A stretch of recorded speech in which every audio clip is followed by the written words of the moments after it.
ভাইরে, ভারতের দাদাদের কিছু বিজেপি কর্মীরা নাকি আগরতলা থেকে বাংলাদেশে লং মার্চ ঘোষণা করেছিল। তারা হয়তো ভুলে গেছিল আগরতলা পাড়ি দিলেই যে আমাদের দেশের বিখ্যাত জেলা ব্রাহ্মণবাড়িয়া।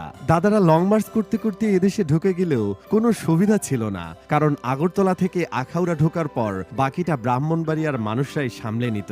যেখানে হাঁসের বাচ্চা নিয়ে সংঘর্ষ করলে 15 জন আহত হয়ে যায়, 10 টাকার জন্য দুই পক্ষ কামড়াকামড়ি করে 30 জন যেখানকার মহামানবরা চলে যায় হাসপাতাল ভ্রমণ করতে, সেখানে নিজের দেশ অন্য কেউ দখল করতে আসলে আমাদের ব্রাহ্মণবাড়িয়ার ভাইয়েরা কি করবে? জাস্ট একবার ভেবে দেখেন। আমার এক ব্রাহ্মণবাড়িয়ার বন্ধু তো বলেছিল, দাদাদের দেশে ঢুকতে দেন, আর ঢুকার পর বর্ডার বন্ধ করে দিয়েন, বাকিটা আমরা দেখে নিব।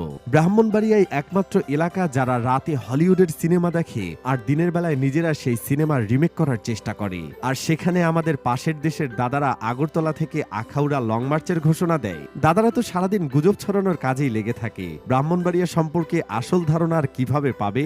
আগরতলা দিয়ে বাংলাদেশে ঢুকতে হলে ব্রাহ্মণবাড়িয়া পাড়ি দেওয়া মানে প্রথমেই এক ভয়াবহ অ্যাডভেঞ্চারে পা রাখা। লোকেরা বলে ব্রাহ্মণবাড়িয়ার রাস্তা পাড়ি দেওয়ার আগে হেলমেট পরে কান বন্ধ করে আর বুকে সাহস বেঁধে নিতে হয়, কারণ এখানে ভাঙা হারমোনিয়ামও আপনাকে ধমক দিতে পারে। তাই তো আমার বন্ধু কেরামত ভারতের দাদাদের উদ্দেশ্য করে বলেছিল, তারা পারলে আমার কাকাদের থেকে আমার বাপের মেরে খাওয়া জমির অংশটুকু দখল করে দেখাক। সেটাই তো পারবে না, আবার দেশ দখল করবে। যারা ভয়ের চোটে পাকিস্তানে ক্রিকেট খেলতেই যাইতে পারে না, তারা নাকি আবার বাংলাদেশ দখল করবে। এসব শুনলে মানুষ বোকা চৌধুরী ছাড়া তো আর কিছুই বলবে না। হলুদ সাংবাদিকদের হলুদ নিউজ নিয়ে লাফিয়ে আবার 2 দিন পর থেমে যাওয়াটাই আসলে দাদাদের কাজ। মাইক্রোসফটের সমীক্ষায় বিশ্বের সবচেয়ে বেশি ভুয়া খবর প্রকাশের শীর্ষে রয়েছে প্রতিবেশী দেশ ভারত। আমার তো মনে হয় ভারতকে এই সম্মানের দিকে এগিয়ে নিয়ে গেছে রিপাবলিক বাংলা নিউজ চ্যানেল ও কমেডিয়ান ময়ূখ রঞ্জন ঘোষ। আর এই ভুয়া নিউজে কান দিয়ে পাশের দেশের মূর্খ জাতিরা আগরতলা বাংলাদেশের সহকারী হাইকমিশন অফিসে হামলা করেছিল।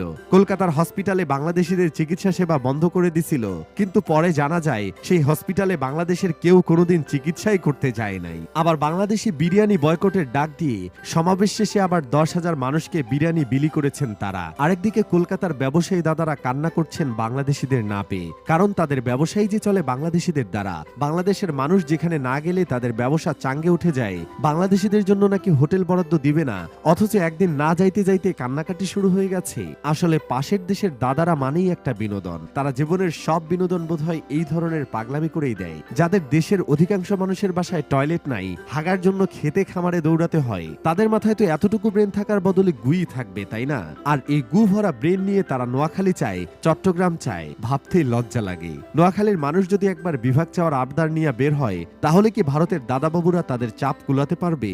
10 তারিখ নাকি ভারতের পররাষ্ট্র সচিব বাংলাদেশে আসবেন। আসলে দুই দেশের উচ্চপদস্থ লোকদের দ্বারা এসব চুলমার্কা ফাইজলামি শেষ করা উচিত। এবার দাদা বেশি বাড়াবাড়ি করে ফেলতেছে। যাই হোক, শেষমেশ আমি গোলাম হোসেন একটা কাজের কথা কই, বলিউডের সিনেমা আর বাস্তবতা অনেক কঠিন ভাই। দাদারা আপনারা চাইলে সিনেমার মাধ্যমে আমাদের বাংলাদেশ দখল করে দুধের স্বাদ ঘোলে মেটাতে পারেন, আর আপনারা তো এই কাজে বরাবরই সেরা। চালিয়ে যান, শুভকামনা আপনাদের জন্য।